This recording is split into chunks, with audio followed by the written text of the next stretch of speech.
This is it looks like you've trimmed up since we last spoke. You look like you're a little better shape. I think you've been working out. Yeah, bro, it's funny that you say that. I've lost about like 15, almost 20 pounds, bro. And just Damn. yeah, change of diet, man, and lifestyle change and just started looking in the mirror, wasn't happy with what I was seeing, man. Being an athlete and stuff. I was just like, dude, something gotta give.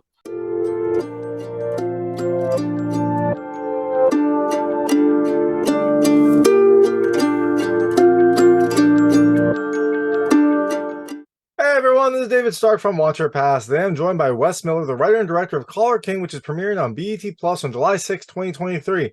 I'm going to talk to him right now. And while you're watching, if you can like and subscribe to this channel, that would be fantastic. I'll spend a lot. Thank you. So thanks so much for joining me today. I've got Wes Miller, the writer and director of Caller King, which is premiering on BET Plus on July 6, 2023. It is a courtroom legal action drama, but not the kind of legal drama and action that you're expecting. This is like action. You've got some explosive scenes, some good action effects, and some interesting twists along the way. I'm excited to talk about it. I'm excited to kind of hear where this came from, and I can't wait to get going. So let's get started.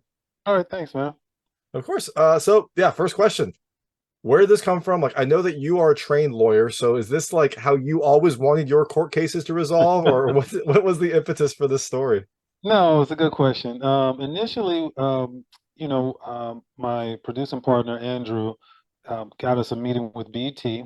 BT's always been like a brand that, in the African American community has just been a stalwart in the community. So I was happy to like meet with them, and they were just at a point where they wanted to introduce some new material to the audience. Mhm. And so I just took a general meeting with them, got to understand a little bit about the audience, what they're looking for. They were looking to, bridge into some action films. And, so I told them, give me a couple of weeks, let me work on a concept. If there's something I get excited about, I'll send it back over.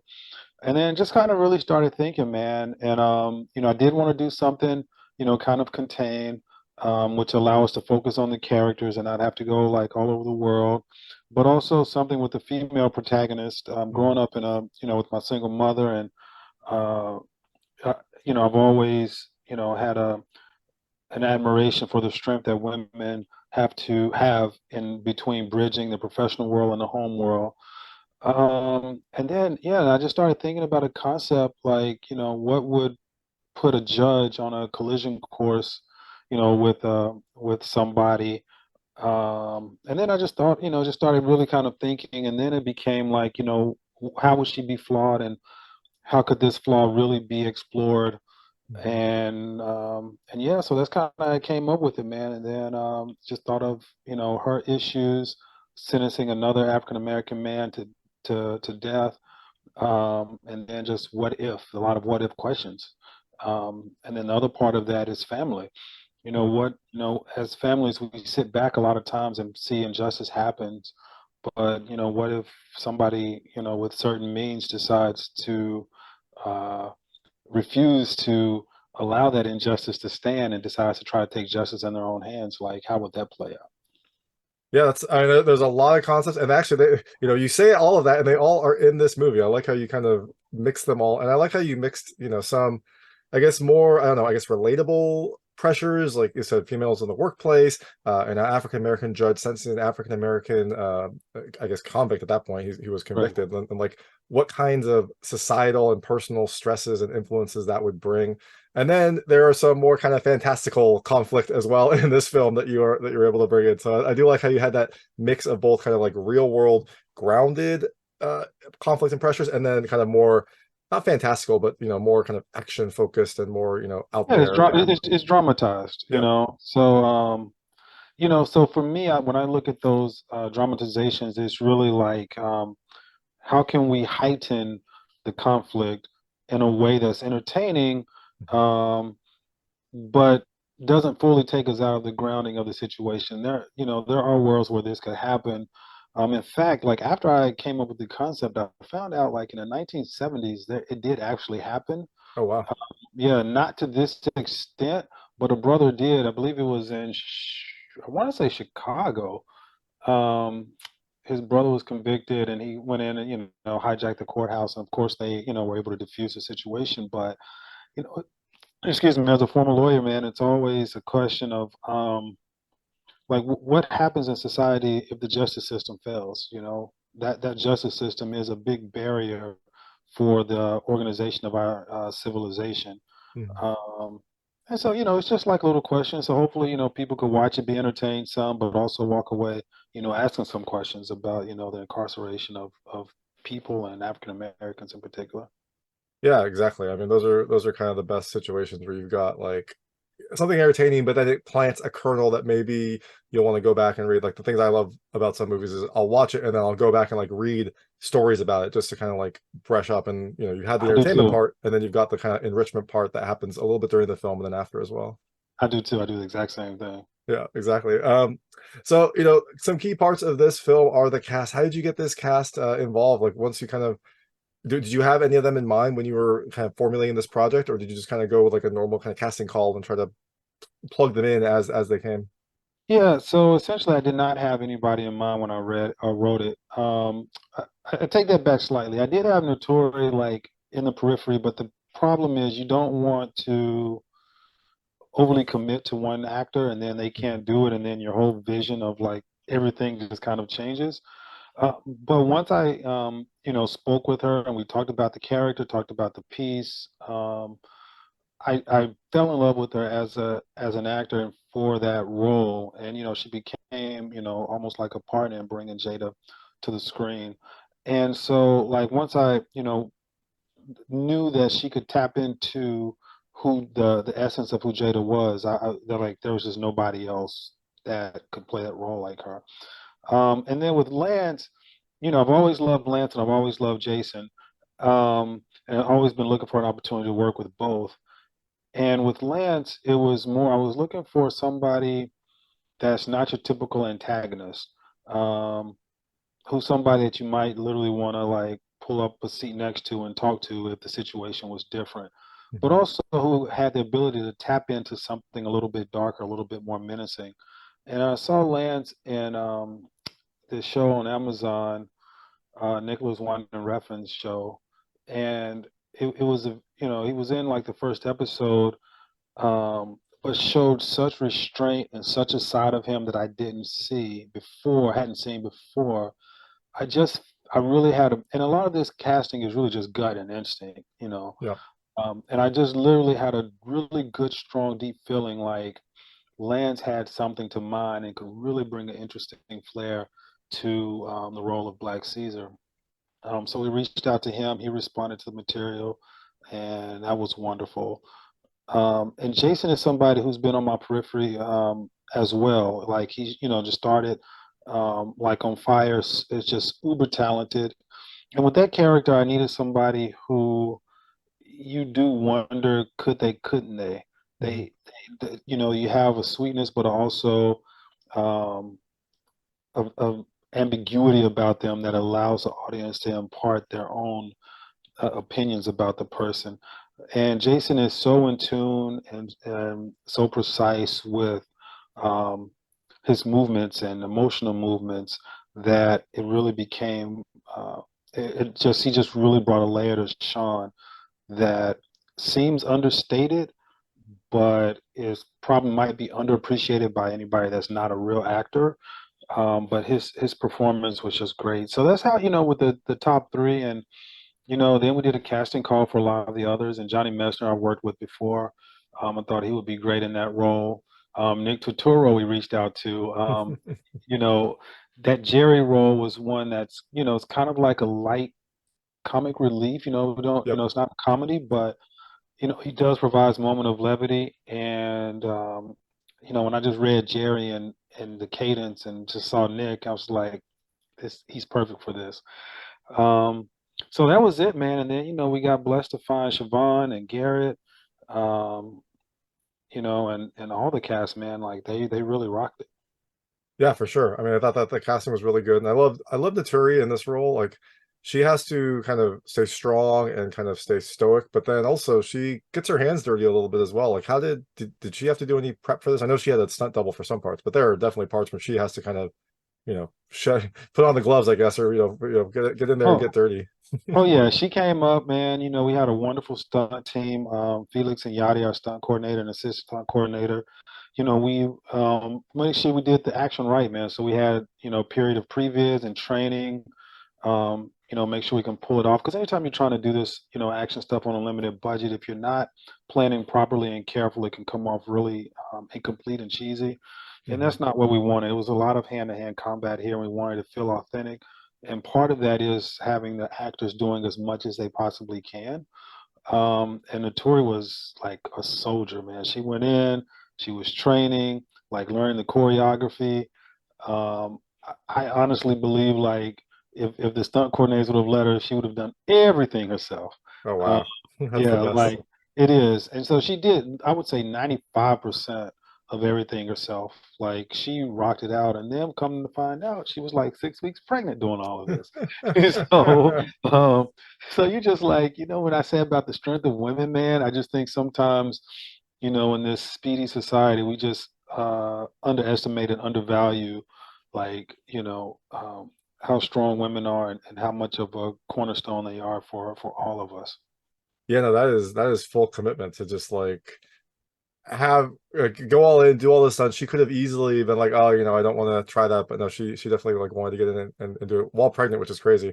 I heard Yeah. that her husband was there, kind of like doting over her, and everyone was like, oh, like he's such a great husband. And you come to find out that there's another reason on top of the shoot. Yep, yep. And two was great, man. It was really great, shoot experience. Logistically, it was tough because we were shooting in government buildings in a real courtroom. Um, but making films is tough. So it's just, it was really wonderful though. Good shoot, outside of some of the logistical challenges. And I wanted to ask about the courtroom because like I was not expecting the courtroom to get as destroyed as it did. Like, how did you manage that? I assume either very good like prop work or you just promised to replay everything. Like, how did you work that out, right? Because this is a little bit more than I expected for, especially from an indie, action Yeah, film. yeah, and that's the thing, man. Again, I wanted to, as I continue to grow in my craft, I want to push, what we can accomplish with, the dollars given that we've been entrusted with. And so with this one, man, like it was really no compromise, man. Like we had to go all in, but I would say it's more good prop work. Like we had a really good special effects team, so we really did blow a set of doors, in the courtroom. Mhm. We did shoot like the debris and everything was like legit and real, like that was all there. Um, firing blank firing weapons in there. So like it just like what we did was is like we made sure we used materials that were like very least likely to scratch. Um, and so like a balsam wood. Mhm. It was just like a lot of dust, and like we really were careful in like framing it in places where it would be easier to clean up, so you get the feel of it without us having to put it all in every corner of the courtroom, but it's like right in front of our faces, in the camera. So you had that, and then just really good cleanup. Like we knew, Mhm. like it's a historic courtroom, so we knew we could not, you know, destroy it because like if we would have messed something up, we would they would have kicked us out and we wouldn't have been able to finish the film. So Yeah, they could just put you on trial right there. There's like like, the and evidence is right here. they were wonderful, but like for us or nobody else are not going to sit back and watch their beloved courtroom of like I think it was 1857 or Oh something my 91. It's gosh. like yeah, it's that it's been up for a long time. So we were really respectful of it, man, and so thankful for him. So it's just walking that line to get what we need without taking unnecessary risks. And was there like I don't know, like a moment that you had kind of walking back into a courtroom as a director when I assume maybe, maybe the last time you'd been in had been as a lawyer, maybe to get either sworn in or to take a case. Like was there some like moment that you had when that happened, when you walked You across that know, threshold? it's funny that you asked that. There was a moment in this one. My friends ask me all the time, "Do I miss practice of law?" And the answer is no. Like making films is actually harder than the practice in many ways.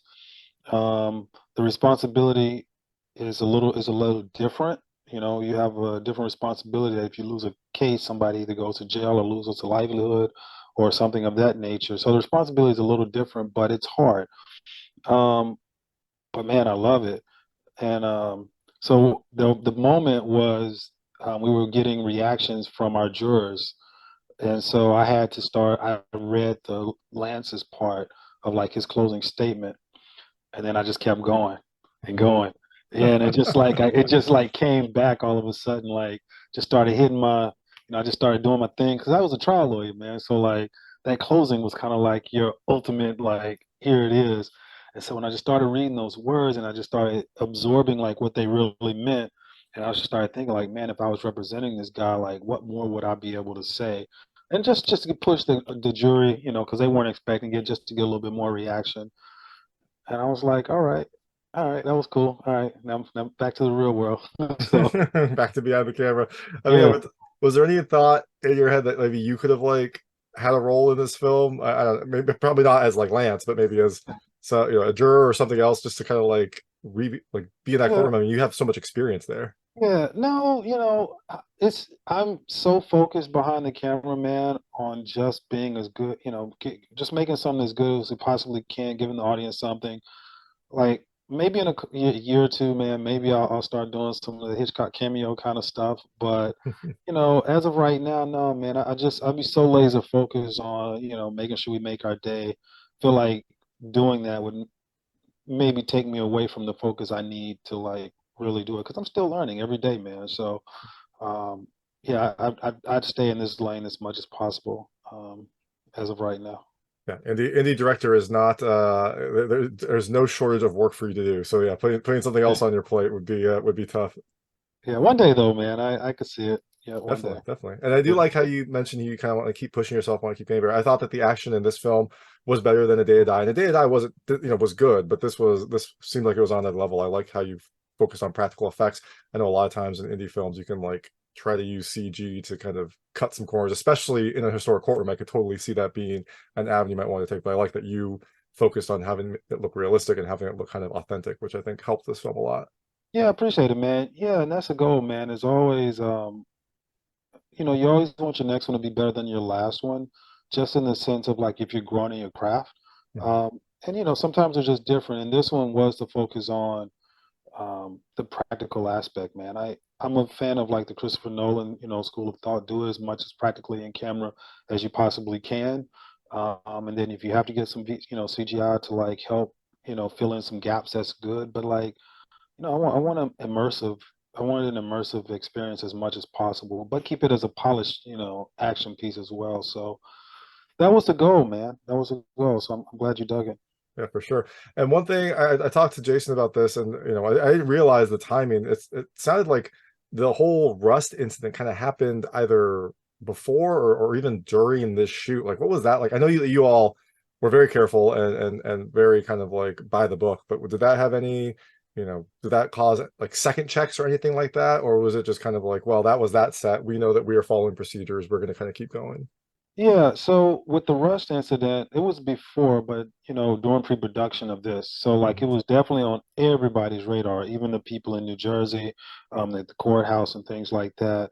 And there were all, there are always people, you always hear like we don't want a Rust incident, we don't want a Rust incident, or the name comes up, right? Yep. The reality is on Rust, they failed about five different points of checks that should have been followed and would have prevented that.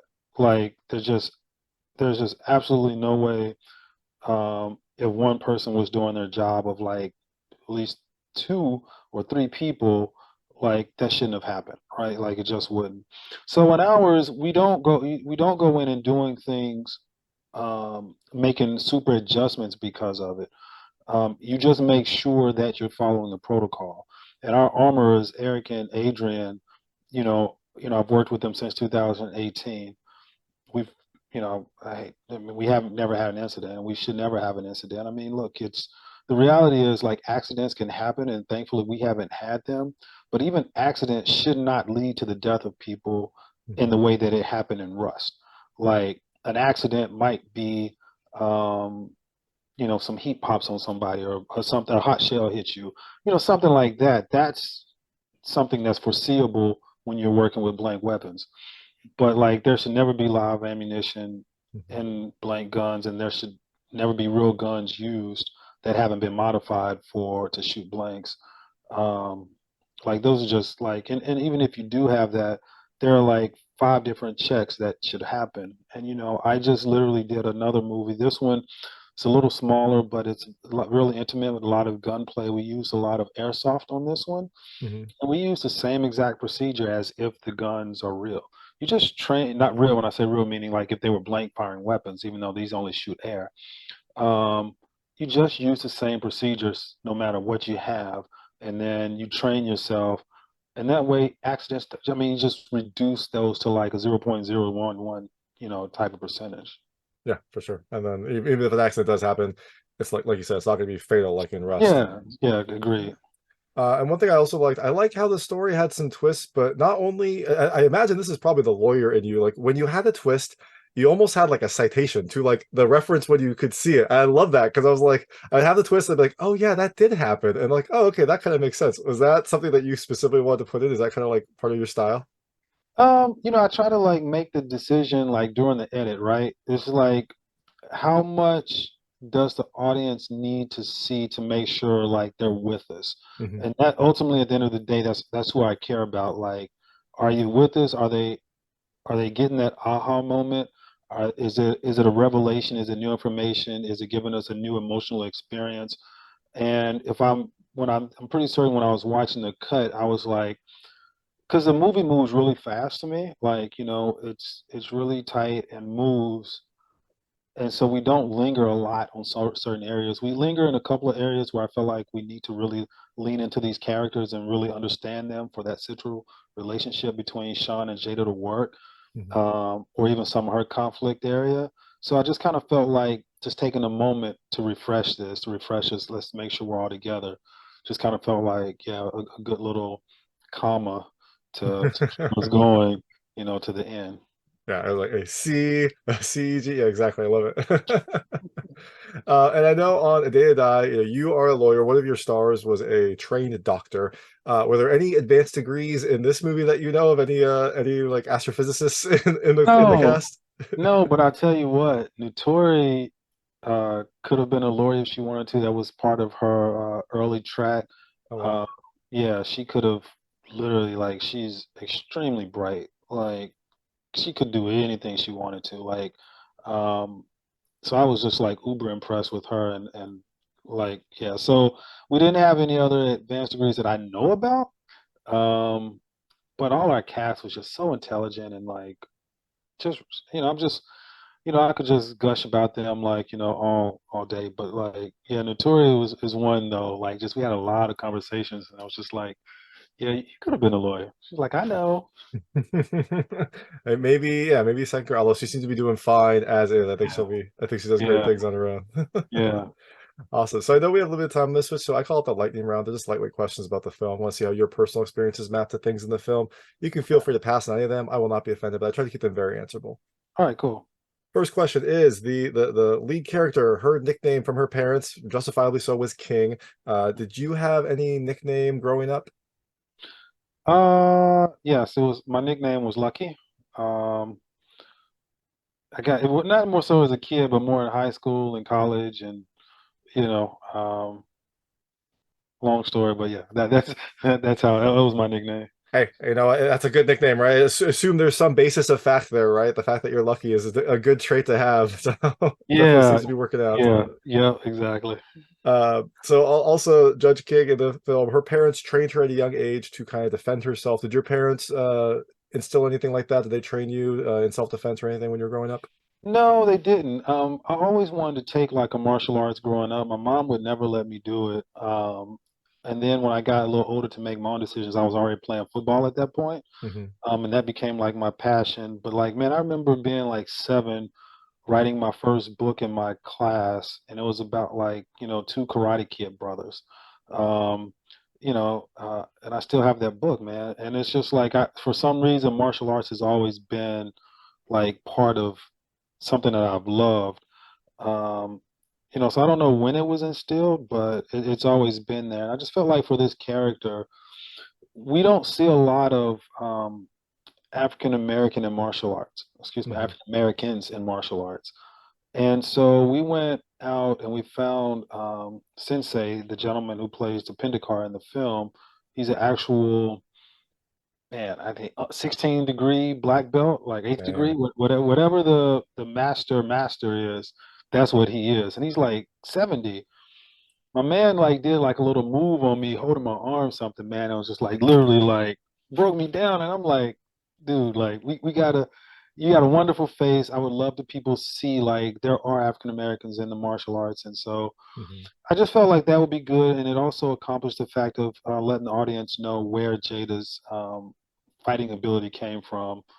Um, so so yeah, so that's a long way of saying I didn't get a chance to do it, but it's always been a part of me, and I felt like it would cover a couple of like story points and also do something culturally uh, uh, as well. Interesting. Yeah, exactly. And I love that point too because there was actually just recently a film that came out called Fist of the Condor, which is like a Chilean martial arts film. And again, it's a similar thing, right? Like it's an area of martial arts that you don't normally see on screen, and just having Mhm. it up there is good to kind of showcase that martial arts is pretty broad and to kind of like get other voices, other people out there as like experts in the field. So Right.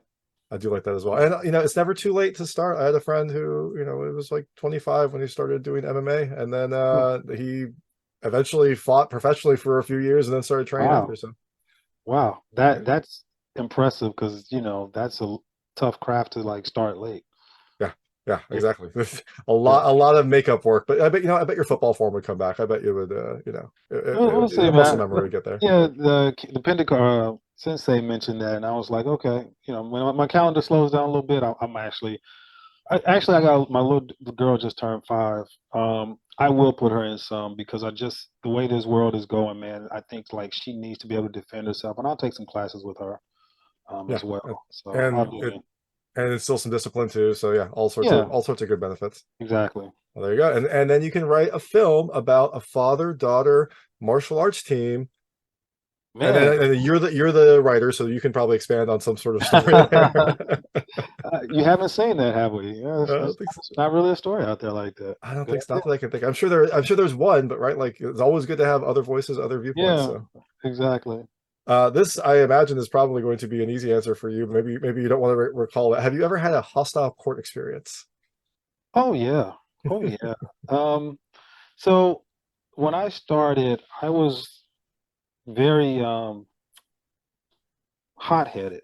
Mhm. Still an athlete, a few years of law school, but I was like really determined, man. And I remember I've had the probably the most physical one was I was representing a client, and myself and the this is in federal court, federal prosecutor, like we had a big disagreement, and he was misrepresenting something to the court, and I just told the court, I was like, Your Honor, that's just not true.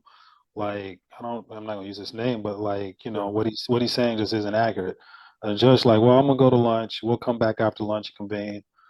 So when the judge leaves, the prosecutor walks over to my desk and is like standing over me. Don't you ever call me a liar in front of the judge. Don't you ever call me a liar. I don't know who you think you are. Putting his finger in my face. I don't know who you think you are, but don't ever call me a liar. I was like, such and such, please move. Yeah. He was like, I'm not moving anywhere. You're gonna look at me. You're gonna look. And I'm like, it's like, dude, like, I need you to leave. Like, get out of my person right now. And I was like, dude, I'm not gonna tell you again. He kept going. And then I was like, I had enough. So I pop up and I'm like, you're not gonna be sitting there talking to me like I'm some little boy to you.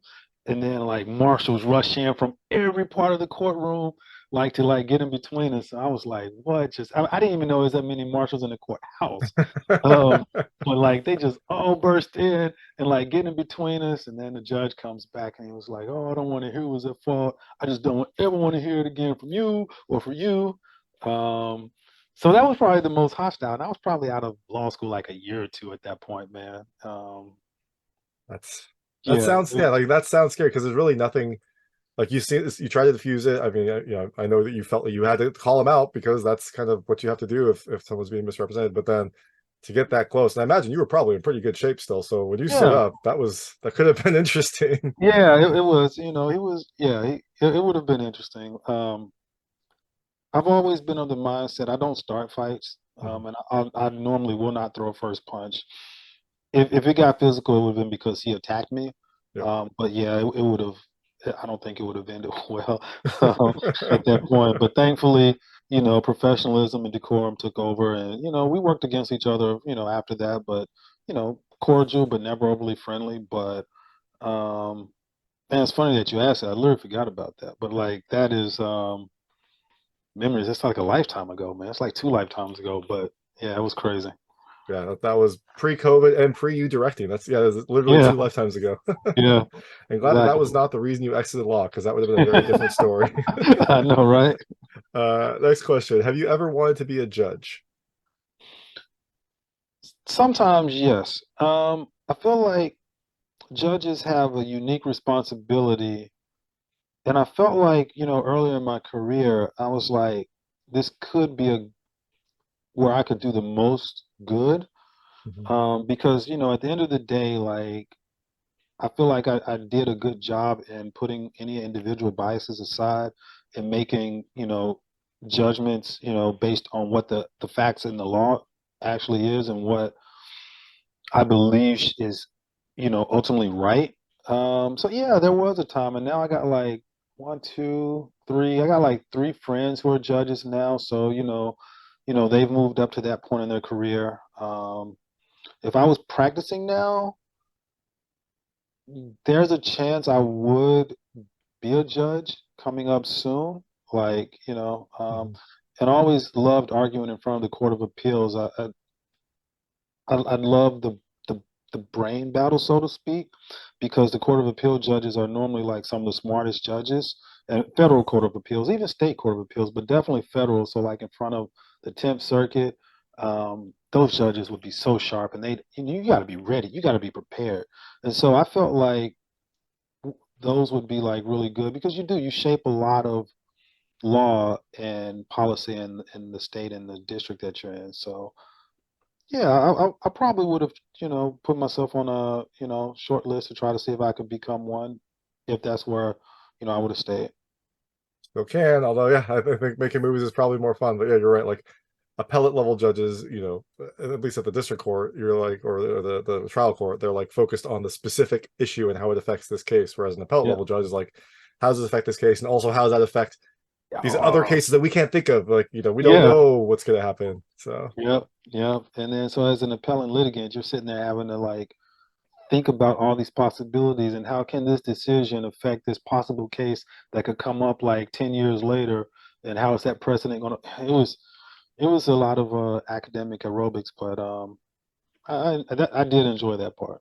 yeah, that's awesome. But Yeah, I'm glad you're making movies. So thanks, man. Yeah, sliding doors, right? Who knows what could yeah, happen? I just film has always been like my first love, man. Even as a kid running around my Pixel 2000, my neighborhood, like this little black and white tape recorder. And I don't know if I've told you last time, but even when I had practice, my office was legal movie posters. That was my decoration. Oh, that's awesome. Yeah, so it's always been like right there, tapping, tapping, tapping. Yeah, and I'm glad I opened that sliding door, man, and yeah, I haven't looked back. All right, so that's the next question. What is your favorite legal movie? Probably to this day, it will be The Rainmaker. Okay, that's a good one. Yeah, I that has a special place in my heart. I still love The Verdict with Paul Newman. A Time to Kill is classic, but like if the Rainmaker is on, uh, I'm in. I think Matt Damon. I mentioned like with Jason has that subtle ability for nuance and it could seemingly be an understated performance. I think Mhm. Matt Damon like really showed his chops there. Like he really uh, played that role really well, um, and I think it has a really soft place in my heart because it's really about the underdog against these big corporations.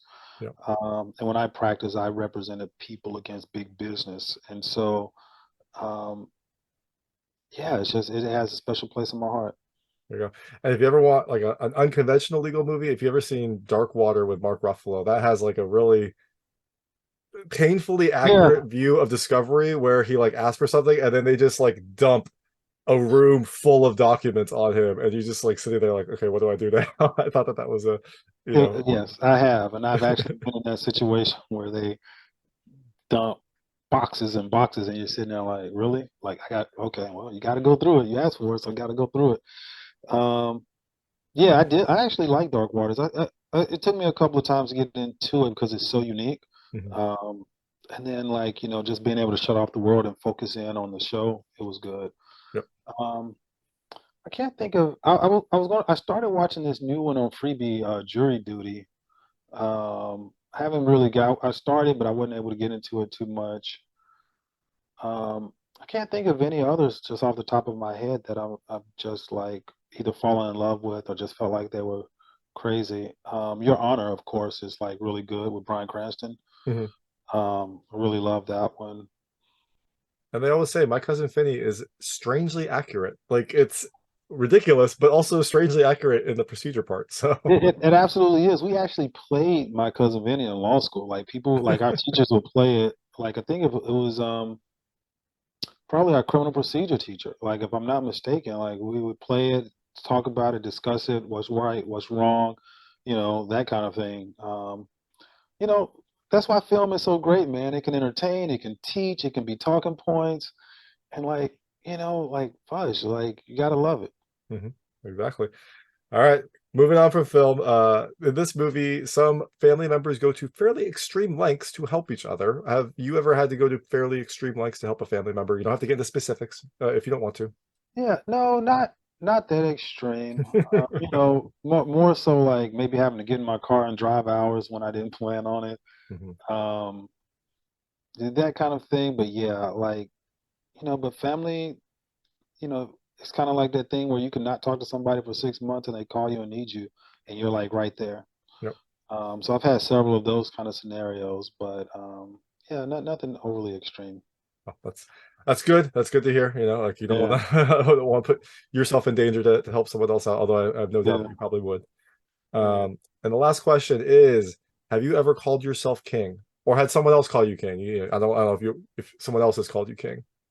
Not in a specific sense, but there's a greeting where a lot of black men will say, "What's up, King? What's up, King?" It's just a slight affirmation of a recognition of even the world's trying to beat you down. Just make sure you keep your head up because we were our kings and princesses. So, so to that extent, yeah, but not in a worship me kind of way. That's a good answer. That brings it back. It kind of like humbles you as well as like teaches. I love Yeah. it. And so the film is out on BET Plus on July 6th, 2023. You're out promoting it, getting the word out, but I've already heard a few other things that you're thinking about working on. After people see Call Her King, what can they look for next from you? Do you have any other projects kind of like on the horizon? Yeah, I can't really mention it yet, but I just me and Jason just collaborated on a project.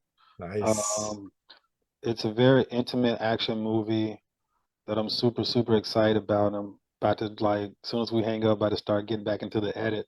Um, I'd love to talk to you about that one. It's really personal. Um, it's I think it has it's I like it. I like it a lot. So I like it as of now. We're still in the edit, so let me see what the movie tells me. But See, I'm really excited about that one. And I got a couple others in the work that I just, they haven't been announced yet, and they don't like us talking about them. But this one should be coming up pretty quick. awesome. Well, I look forward to that. But I'm excited. I was excited to talk to you about this. The film is Call Her King. It comes to BET Plus on July 6th, 2023. This is the writer director Wes Miller. Thank you so much for talking to me. All right, thanks a lot, man. Good to chat. Awesome. Awesome. Thanks so much. That was Wes Miller, the writer and director of Call Her King, which is coming to BET Plus on July 6th, 2023. It is a courtroom legal action drama, but not the kind of legal action that you're expecting. This has like action.